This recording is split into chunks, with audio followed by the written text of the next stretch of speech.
बिस्मिल्लाहिर्रहमानिर्रहीम नहमदुहु व नसल्ली अला रसूलिहिल करीम अम्मा बाद। सात तिबिया कॉलेज की तरफ से वीडियोस का सिलसिला जारी है। ये वो असबाक हैं जो तलबा को जूम पर पढ़ाए जाते हैं। आज की हमारी क्लास है कि जिन्नात को हम किस अंदाज में अपने राब्ते में ला सकते हैं।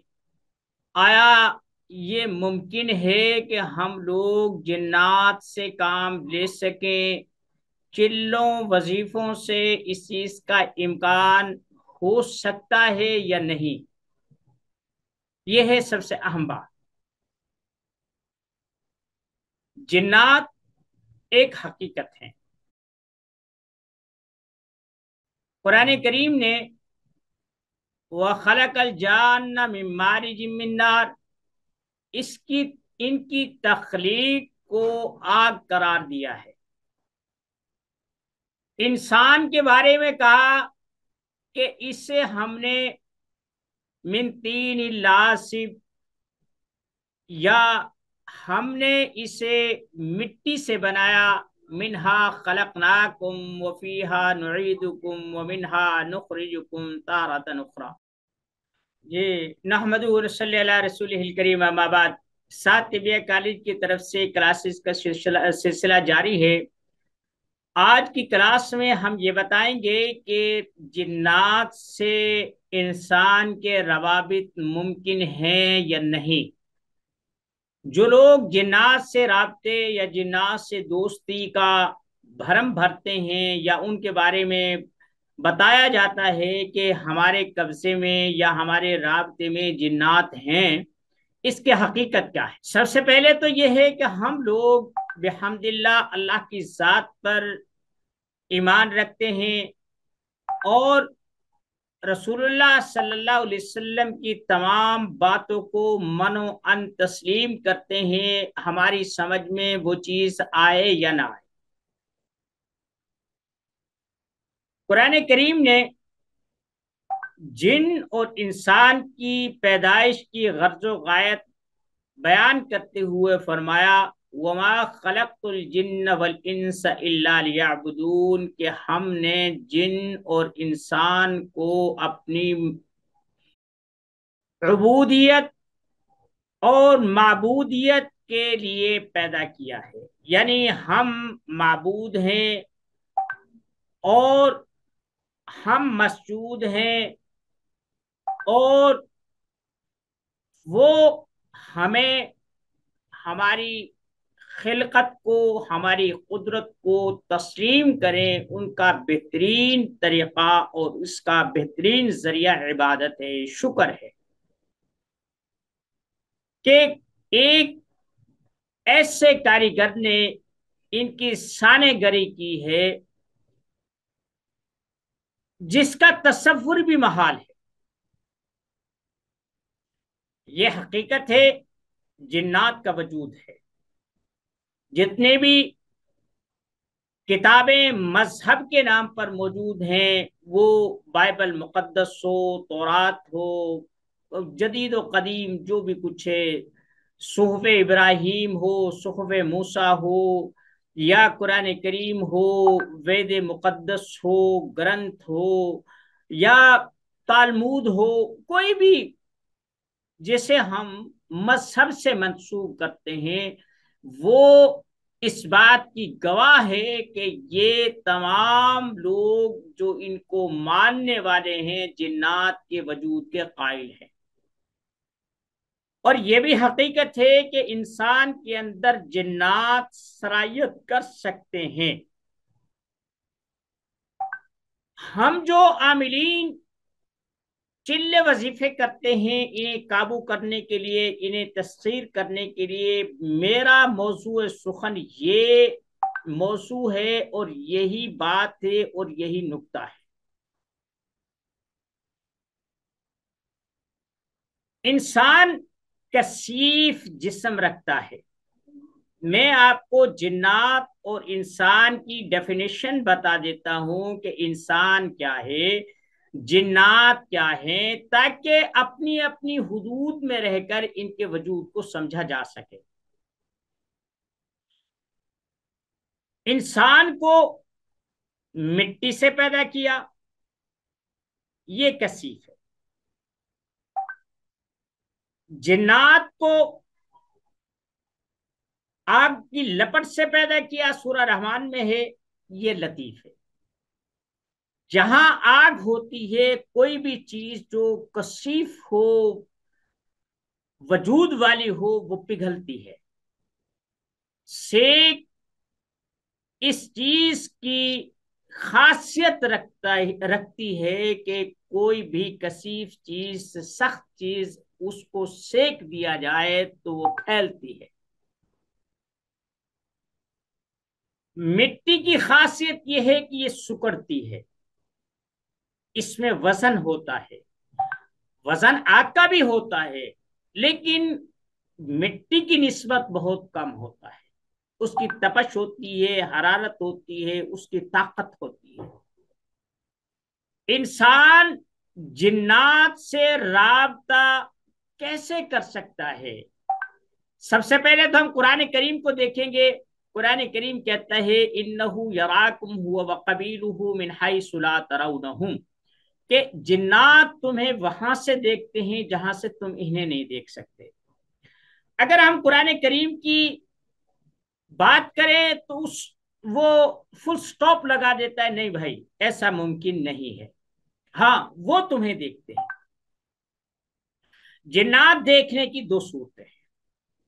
या तो इंसानी आंख में इतनी लताफत पैदा हो जाए कि वो इतनी बारीकी से देखना शुरू कर दे, जैसे आजकल इंस्ट्रूमेंट आए हुए हैं, ऐसे जर्रात को नापने वाले आलात इजाद हो चुके हैं, गैसेस को नापने वाले आलात इजाद हो चुके हैं, लहरों को, व्यूज को मापने के आलात आ चुके हैं। ऐसे ही इंसानी आंख में इतनी लताफत पैदा हो जाए कि वो इन लहरों को या जिन्नात के वजूद को वो महसूस कर सके, देख सके। क्योंकि इंसानी आंख के देखने की एक हद मुकर्रर है। अगर उस हद से कोई नीचे है तो वो भी इंसान नहीं देख सकता, अगर उस हद से ऊपर है तो वो भी नहीं देख सकता। इसी तरीके से एक रफ्तार की हद है जिससे इंसानी आंख इहाता कर सकती है, उसके बाद जो उस रफ्तार से तेज रफ्तार होगा तो उससे उसे इंसानी आंख नहीं देख सकती, ना सुन सकती है। अब देखें, कुत्ते जो हैं, कुत्ते इतनी बारीक आवाज सुनते हैं। कुछ सीटियां ऐसी इजाद हुई हैं कि उनमें जब वो फूंक मारी जाए तो हमें आवाज सुनाई नहीं देती, लेकिन उसी सीटी से अगर आप बजाएं तो कुत्ते उनसे मुतासिर होते हैं, वो सुन लेते हैं। उल्लू जो है वो रात के वक्त बिल्कुल इसी तरीके से देखता है जिस तरीके से हमारी आंख रोशनी में देखती है। ऐसे ही गधा जो है, इसकी आंख में एक खासियत होती है कि ये हरियाली को, दरख्तों को और इन अशिया को रात के वक्त अंधेरे में इसे ऐसे ही शनाख्त कर लेता है जैसे कि हम रोशनी में करते हैं, दिन के वक्त करते हैं। ये तो एक बात हो गई। अब रहा ये कि जिन्नात काम तो तब तब लेंगे ना जब जिन्नात को हम देखेंगे, वो हमारे तसर्रुफ में आएंगे। इंसान के तसर्रुफ में जिन्नात कैसे आएंगे, ये है असल मसला, जिसमें हम चिल्ले, वजीफे, नकश, तावीज़ात, हमारे आमिलीन और जो मुर्ताज किस्म के जो भी लोग होते हैं, राहिब होते हैं, रिब्बी होते हैं, या हमारे जबान में आमिलीन कह ले, जो जिस पर जोर लगाते हैं, जो हमारा जरिया आमदन है, जिसकी बुनियाद पर लोग हमसे रुजू करते हैं। एक चीज तो ये हो गई कि आप जब जिन्नात को देख नहीं सकते, उन्हें महसूस नहीं कर सकते, तो फिर काम कैसे होगा? मिसाल देकर मैं समझा देता हूं कि देखें, जब हम, ये आपके सामने कंप्यूटर खुला हुआ है, मैं आपसे मुखातिब हूं। अब ये किसी ने प्रोग्राम बनाया है, किसी प्रोग्रामर ने के जहन की ये तख्लीक है कि उसने इस तरह कोडिंग की है कि आज मैं और आप सैकड़ों मील के फासले से एक दूसरे से ऐसे ही आमने सामने बैठकर मुखातिब हो रहे हैं। लेकिन यही प्रोग्रामिंग अगर मशीन लर्निंग में आ जाए तो हम इस मशीन लर्निंग से यानी ऐसी कोडिंग करेंगे, ऐसा डाटा इसे मुहैया करेंगे कि बड़ी बड़ी कंपनियों को, बड़ी बड़ी फैक्ट्रियों को, बड़ी बड़ी मशीनरी को, ये हम एक छोटे से, ये जितना ये छोटा सा कीबोर्ड है, इससे हम कमान देकर बड़ी से बड़ी जहाज को, बड़ी से बड़ी गाड़ी को, बड़ी से बड़ी मशीनरी को, हत्ता के खला में भेजे गए हम रॉकेट और उन मिशंस को कंट्रोल करते हैं यहां से, क्योंकि जो प्रोग्राम इसमें है वही उसमें है। इसका एक मवासलाती राब्ता है जो हमें दिखाई नहीं देता, लेकिन यह हकीकत है कि जब हमारी उंगलियां चलती हैं तो वो कंट्रोल होता है। जो हम चाहते हैं इसी अंदाज में, उसी डायरेक्शन में वो जाता है, वही काम करता है, वही चीज होती है। अब जिन्नात जो हैं ये दो तरीके से दिखाई देंगे, या तो इंसान की आंख में इतनी लताफत पैदा हो जाए कि उनके वजूद को देख सके, ये बहुत महाल होता है। आपने तिब की किताबों में सुरमे पढ़े होंगे, काजल पढ़े होंगे, बखूरात यानी जो हम धुनिया लगाते हैं, कि भाई अगर ये धुनी लगेगी तो आपको जिन्नात दिखाई देंगे। इम्कान है कि उस धुएं में उनका जो पोशीदा वजूद है, उस धुएं की वजह से वो मुतशक्किल हो जाए, विजुअल में आ जाए, इम्कान है। अब जिन लतीफ है, ये कोई भी शक्ल इख्तियार कर सकता है। इंसान की जो शक्ल है ये इससे मुनहरिफ नहीं हो सकता, इससे आगे पीछे नहीं हो सकता। जिन्नात को यह कुदरत है कि वो कोई भी वजूद इख्तियार कर जाए, कोई भी सूरत इख्तियार कर जाए। अब देखे जैसे ये है, क्या इसे बोलते हैं, हदीस पाक में अकामुल मरजान नामी किताब, बदरुद्दीन गालिबन कोई हनफी थे, उन्होंने इस सवाल पर ये पूरी किताब लिखी थी कि जिन्नी और आदमी का निकाह हो सकता है, यानी अहकामुल मरजान के नाम से वो किताब उर्दू में आ गई है, अरबी की है असल में। तो उसमें जिन्नात की किस्में बयान की गई हैं। सांप की शक्ल में होते हैं, कुत्ते की शक्ल में होते हैं, हशरातुल अर्ज की शक्ल में होते हैं, और कुछ फजाओं में रहते हैं, कुछ बिलों में रहते हैं, या वगैरह वगैरह। तो हज शाह वलील्लाह मुहद्दिस तैलवी रहमतुल्लाह अलैह लिखते हैं कि गलबन मैंने उनकी किसी किताब में पढ़ा था या उनकी सवान उमरी में पढ़ा था कि शाह साहब लिख रहे थे, कोई किताब लिख रहे थे, तसनीफ और तालीफ में मशगूल थे। उन वो जो कलमदान था उसमें चाकू भी था, उसमें कलम भी रखे हुए थे, जिनसे वो कलम दवात था, उसमें वो ऐसे वो स्याही से वो लिखा कर, पहले हमारे जमाने में तख्तियां लिखते थे ऐसे, पहले लोग हाथ से किताबें लिखा करते थे। ये छापे खाने और ये चीजें तो ये तो अब बात की इजाद है, बहुत बड़ी नेमत है। शाह साहब कहते हैं कि एक आदमी एक सांप का बच्चा मेरे पास से आया, हजरत ने वहां से कलमदान से चाकू जो जिससे वो कलम बनाते थे वो उठाया और उस सांप को मार दिया, उससे काट दिया। थोड़ी सी देर बाद वो हजरत मशगूल थे, वो सांप वहां मौजूद नहीं था। कुछ देर के बाद दरवाजे पर दस्तखत हुई और पूछा कौन है, कहा कि आपको बादशाह बुला रहे हैं। उस वक्त मुगलों का दौर था, तो दिल्ली थी, हो सकता है कि भाई बादशाह ने, हजरत वहां से हुए तो बाहर, दिल्ली के बाहर जो है ना चले गए, रात का वक्त था। तो वहां देखा कि जिन्नात का दरबार लगा हुआ है, बादशाह बैठा हुआ है और बादशाह के सामने एक लाश तो हजरत ने कहा कि वो कहने लगे कि इसने हमारे बंदे को मारा है, हम किसास चाहते हैं। हज शाह साहब माशाल्लाह हाफिजुल हदीस थे और फकीह थे, और शाह वलीउल्लाह जैसा जहन कहाँ से अब मिलता है। तो हजरत ने कहा कि देखे मेरे सामने ऐसी बात नहीं थी, सांप था, मूसी था, मेरे लिए हुक्म है कि मूसी को मार दो, नमाज तोड़ के भी मार दो। दूसरी बात यह है कि जो चीज अपनी शक्ल बदले अगर वो मारी जाए तो उसका किसास नहीं है। तो जब ये रिवायत बयान की तो वहां एक जिन बैठा हुआ था, उसने कहा कि हाँ ये रिवायत मुझे भी पता है, बिल्कुल ठीक है ये।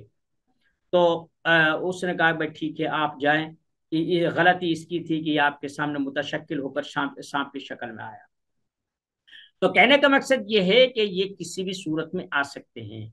दो चीजें, एक ये कि इनकी सुरत रफ्तार बहुत है, यानी 1 मिनट में एक जिन जो है इस जमीन के 7 चक्कर लगा सकता है। ये मैंने किसी तहकीकी किताब में पढ़ा था। इस वक्त हवाला मेरे जहन में नहीं है, किसी जब आया तो मैं आपको बता दूंगा। दूसरा ये है कि ये लतीफ होते हैं, कोई भी शक्ल इख्तियार कर सकते हैं। आमिलीन कहते हैं कि जो जिन होते हैं जब वो शक्ल इख्तियार करते हैं तो उनका साया नहीं होता। जिन्नात कोई भी शक्ल इख्तियार कर सकते हैं लेकिन इनका साया नहीं होता। यह हमने अपनी किताबों में ये चीज वजाहत से लिखी है, अब वजाहत का मौका नहीं है। एक दूसरी बात यह है कि इंसान जिन्नात को काबू करता है। ये एक नुक्ता है, ये मैं आज की क्लास में बयान कर रहा हूं, हो सकता है फिर मैं बयान ना करूं। देखें आपने 3 दिन का अमल किया, हो सकता है जिन आ जाए। आपको बताया कि नहीं 11 दिन करो, आपने 11 दिन किया, नहीं आया। आपने 21 दिन किया, 41 दिन किया, 3 महीने किया, 6 महीने किया, बहरहाल जितना भी किया। किस्सा होता है कि आपने मुख्तलिफ वज़ाइफ मुख्तलिफ असातिज़ा से लेकर किए और आप उसमें कामयाब हो गए। क्या हुआ? आप उसमें कामयाब। अब मैं आपसे ये बात पूछना चाहता हूं कि जो चीज काबू में आ जाए वो ताकतवर है या जिसे काबू किया जाए वो? देखें, एक इस जाविये से भी सोचे ना कि एक आदमी 3 दिन में, 6 महीने में या जितने दिनों में वो चिल्ले वजीफे अपनी कुव्वत परवाज से, कुव्वत तखय्युल से, कुव्वत पढ़ाई से या कुव्वत इल्म से, तवज्जो से, इत्तिका से, कोई भी चीज आप लगा ले, आपने एक चीज को काबू कर लिया। मसलन एक भैंस बहुत ताकतवर है लेकिन इंसान उस पर हावी है। ऊंट कितना बड़ा है, एक बच्चा नकील लेकर चलता है। अब आप जिन्नात को ये देखें कि जिन चाहे शर्कस है, शरीफ है, बड़ा है, बूढ़ा है, बादशाह है, वो चूड़ा है, वो कुछ भी है, जब वो उस आमिल के काबू में आ गया, अब मुझे ये बताओ कि जिसने उसे जकड़ा है, उसे काबू में किया है, वो ताकतवर है या जो बंध गया है, जो आपका गुलाम हो गया, वो ताकतवर है? एक छोटी सी एक बात है, इसका जवाब मैं आप पर छोड़ता हूं। यकीनी बात है कि जो आदमी किसी को काबू करता है, गुलाम बनाता है, मातहत करता है, वो ताकतवर होता है। यही बात मैं आप लोगों को बताना चाहता हूं। लेकिन हमारे आमिलीन, हमारे उलमा, हमारा एक तबका उमूमी तौर पर माशरे में जो वो चीज है वो कहते हैं ये आदमी ताकतवर है, इसके पास जिन्नात है। मैं इसके उल्ट कहता हूं कि भाई ताकतवर हर आदमी है, वो आदमी जिन्नात की वजह से ताकतवर नहीं हुआ बल्कि इस वजह से ताकतवर है कि उसने अपनी सलाहियतों को इस अंदाज में काम में लगाया है, बरुए कार लेकर आया है कि वो जिन्नात जैसी एक ताकत को, पावर को अपने कंट्रोल में कर लेता है। बात समझिए, इसमें कोई पढ़ाई नहीं, कोई चिल्ला नहीं, कोई आयत नहीं, कोई कुछ नहीं। जो आदमी कहते हैं भाई मैंने सूरह जिन्नात का, सूरह जिन का वजीफा किया हुआ है, सूरह साफात का किया हुआ है, मैंने सूरह लहब का किया हुआ है, मैंने आयतल कुर्सी का, मैंने चहल काफ का किया हुआ है, मैंने वो दुआ शिफा का किया, जितने भी आगे इसे बढ़ा ले। मैं आपसे एक बात पूछना चाहता हूं कि मैंने तो आयतल कुर्सी का वजीफा किया, सूरह नास का किया, फलक का किया, मैंने लहब का किया, मैंने यासीन का किया, रहमान का किया, वाक़िया का किया, जिन का किया, मुरसलात का किया, सबका किया, मैंने जिन काबू कर। अब एक हिंदू जो मेरी इस किताब को मानता ही नहीं है, उसके एतकाद में वो हैसियत नहीं है जो मैं समझता हूं, वो भी अपने ग्रंथों के, अपने उसके वेद मुकद्दस के श्लोक पढ़ता है, मंत्र जपता है, और वो भी काबू कर लेता है। ठीक है। एक यहूदी रिब्बी, वो अपनी तौरात की आयत को दोहराता है, वो भी जिन काबू कर लेता है, जादू का तोड़ कर लेता है। बातों में एक ईसाई अपनी बाइबल मुकद्दस का, इंजील का, सातों इंजील में से किसी का भी, वो चाहे वो यूहन्ना की हो, चाहे पतरस की हो, या आमाल से हो, सफर से हो, और अनाशीद दाऊद से हो, और गजलातुल गजलात सुलेमान हो, किसी से भी कोई आयत लेकर वो पढ़ता है, उससे भी जिन आ जाता है। अब सोचने की बात यह है कि आप कहते हैं कुरान की बरकत, कुरान की सदाकत से मैंने इसको काबू किया है, हिंदू कहता है मैंने वेद मुकद्दस से किया है, एक सिख कहता है मैंने ग्रंथ से किया है, एक यहूदी कहता है मैंने तौरात से किया है, एक ईसाई कहता है मैंने बाइबल से किया है। अब मुझे बताओ यार, ये सभी अगर सच्चे हैं तो झूठ कहाँ है फिर? और फिर आगे, अफ्रीका के जंगल में जो नंग धड़ंग बैठा हुआ है, जिससे सतर छुपाने के लिए भी कपड़ा मयसर नहीं, वो दरख्तों के पत्ते और छाले लिपेटे फिरता है, वो भी यही काम कर रहा है और हमसे अच्छा कर रहा है। वो भी इस चीज का कहता है कि हमारे देवी देवता आते हैं, वो हमारी रहनुमाई करते हैं। इसका लुबे लुबाब ये है कि जिन्नात को काबू करना किसी कुरान की आयत, किसी बाइबल का आयत या मंत्र अश्लोक का, इसमें कोई अमल दखल नहीं है। इससे हौसला बढ़ता है आमिल का कि मैं अपने एतकाद के मुताबिक कुरान पढ़ता हूँ, खुदा की किताब पढ़ता हूँ, उसकी ताकत से मैं इसे करता हूँ। तो इसलिए अब ये बहस, मैं ये नहीं कहता कहीं कल कुफर के फतवे लगे हों। एक अगली बात यह है कि जिन्नात उस वक्त तक किसी में तसर्रुफ नहीं कर सकते जब तक उसे कोई कसीफ वजूद ना मिल जाए। मैंने भी बहुत सारी फिल्में देखी हैं, आप भी देखते हैं, अब तो मीडिया का दौर है, कहीं ना कहीं हॉरर फिल्में हैं। यूरोप में तो ये बीमारी बहुत ज्यादा है, लोग कहते हैं ना ओ यूरोप में तो कुछ भी नहीं, अमेरिका में तो लोग समझते नहीं। नहीं नहीं भाई, मुझसे पूछें, मैं इस फील्ड का बंदा हूं कि यूरोप, अमेरिका और कनाडा और दूसरे तीसरे जो महसम ममालिक, फ्रांस और भाई बर्तानिया, पता नहीं कहाँ कहाँ, ये जितनी वहां पर ये चीजें छाई हुई हैं, जितना खौफ वहां है और जितना पेशा वहां है, यहाँ तो उसका अशर शीर भी नहीं है। लेकिन हमें मालूम नहीं होता, हम समझते हैं कि जो अमेरिका है ना, वहां तो सिर्फ मादी वो है, ये तो मानते नहीं। नहीं नहीं, ये चीज नहीं है। किस्सा मुख्तसर ये कि आज मैंने जो चीज आपको बतानी थी वो ये थी कि जिन्नात जो हैं, वो जब तक मुतशक्किल ना हो, आप आपको वो फायदा नहीं दे सकते। ठीक हो गया।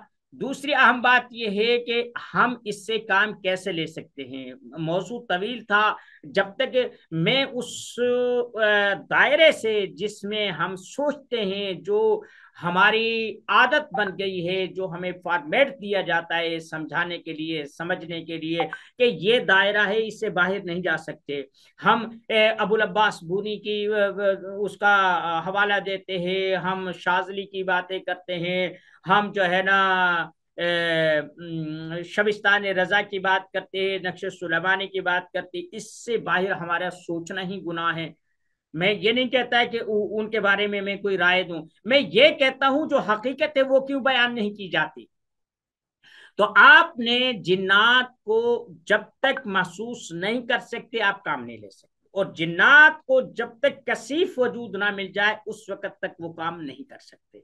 तो जो फिल्में आप देखते हैं उसमें इतनी हकीकत होती है कि जो रूह होती है, बदरूह होती है, जिन्नात प्रेत देव जो भी कुछ होता है, वो जब तक किसी वजूद में दाखिल ना हो जाए वो मादी दुनिया में तसर्रुफ नहीं कर सकता। यही जिन्नात है, यही जिन्नात हैं। जिन्नात होते हैं लेकिन ऐसे नहीं होते कि वो किसी को भी जाकर उंगली लगा दे, किसी को भी जाकर छेड़छाड़ कर दे, नहीं, उन्हें मेरे वजूद की जरूरत पड़ेगी और इसी वजूद में आकर वो काम करेंगे, इसी वजूद में आकर वो आगे से कुछ मामलात को कर सकेंगे। एक दूसरी बात यह है कि हम जिन्नात को इसलिए बुलाते हैं हमारे मरस में, हमारी बीमारी में, हमारे मुकदमात में, घरेलू झगड़ों में। हमारी सोच ही इतनी है कि हम घरेलू जो चार दीवारी से या रोटी पानी से आगे बढ़ते ही नहीं है। हमारा मुखालिफ कौन है, हमारे ऊपर किसने तावीज करवाए हुए हैं, हमारी किसने बंदिश की हुई है, हमारा कारोबार क्यों बर्बाद हो गया है। यानी हम सिर्फ उन चीजों को देखते हैं। देखिए भाई, एक बात याद रखें कि जिन्नात की दुनिया अलग है, उनकी तरजीहात अलग हैं और उनके मामलात हमसे जुदागाना हैं। तो जब तक हम लोग, मसन मैं हूं, मुझे शौक नहीं है कि मैं किसी नाच गाने की महफिल में जाऊं, और या जो ये बाहर मुंडे खुंडे बैठते हैं, गप्पे हाँकते हैं, अनाप शनाप बकते हैं, वो चौको चौराहे में खड़े हो जाते हैं, मेरी तबीयत नहीं मानती इसे। लेकिन मैं नहीं मानता तो क्या उससे मैं इनकार कर दूंगा कि ये चीज नहीं होती? नहीं, ये बहुत ज्यादा होती है। मेरे जैसे जो एक कोने में बैठकर पढ़ाई पढ़ाई करते हैं, ऐसे हजारों में कोई एक आध होता है, बाकी सभी उनके हमनवा है। इसी तरीके से जिन्नात में जितनी बातें जो होती हैं, अब वो जो वहां बातें होती हैं चौक में, चौराहे में, या शराब की महफिल में, या महफिल बद में जो होती हैं, अगर मुझसे चाहे मैं कितना भी पढ़ा लिखा हूं, कितनी भी मेरी मालूमात हो, कितना भी मेरा वसअत इल्म हो, मैं जो वो चौक का बच्चा जो वहां जाकर वो वाहियात बातें कर रहा है, मैं वो नहीं कर सकता। मेरे इल्म में वो नहीं है क्योंकि मेरी तरजीहात से नहीं है। इसी तरीके से जिन्नात की जो तरजीहात हैं, जो उनकी ग़िज़ा है, जो उनकी खुराक है, जो उनकी माशरत है, जो उनकी मईशत है, जो उनका रहन सहन है, जो उनके तवल्लुद व तनासुल है, वो हमसे जुदा गाना है। उनको हमारी दुनिया से कोई दिलचस्पी नहीं है। जब हम पूछते हैं मेरी बीमारी क्या है, मेरा मुकदमा कैसे चलेगा, मेरे दुश्मन कैसे हैं, मेरा ये है, जब उसे पता ही नहीं है, वो इस दुनिया का ही नहीं है, वो कुछ भी नहीं है, तो वो इतनी बात बताएगा जितनी मुझे मालूम होगी, मरीज को मालूम होगी, आमिल को मालूम होगी। हाँ, तेरा मुकदमा ये है, किसी का। अगर कोई आदमी ये कहे कि मैं जिन्नात से पूछ कर बताता हूँ, किसी पर हाजिरी हो जाए, जो आपकी मालूमात हैं इनसे ज्यादा जिन्नात जवाब नहीं दे सकते। उनका मबलग इल्म इतना है, और हम उनसे गैब की बातें पूछते हैं। तो सूरह सबा में अल्लाह कानू यालमून अल गैब मा लबिसू फिल अज़ाबिल मुहीन, काश के हम गैब जानते होते तो हम मुसीबत में ना पड़े रहते। जब कुरान ये कहता है, जिन्नात ये कहते हैं, और हम उनसे क्या तवक्को लगाए बैठे। ठीक है, आज की क्लास यहीं पे खत्म होती है। मैं कल तिब की क्लास होगी, कल इंशाल्लाह मैं कोशिश करूंगा कि जिस्म पे जो ये चर्बी होती है, इसका जिस्म में क्या किरदार है, ये कैसे पैदा होती है, मोटापा कैसे पैदा होता है, इसे कंट्रोल कैसे किया जाता है, इसमें क्या क्या चीजें हमें इख्तियार करना पड़ती हैं कि एक पतला दुबला पतला आदमी मोटा हो जाए, मोटा आदमी उसे पतला कर दिया जाए। तो इसका इम्कान क्या है तिब की दुनिया में, कल का इंशाल्लाह ये मौजू होगा। और मैं तो ये कहता हूँ कि जो कुछ सवालात हों वो आप कर लिया करें, ताकि आपके लिए भी बेहतरी हो, मेरे लिए भी बेहतरी हो। जी, कोई सवाल करना चाहता है?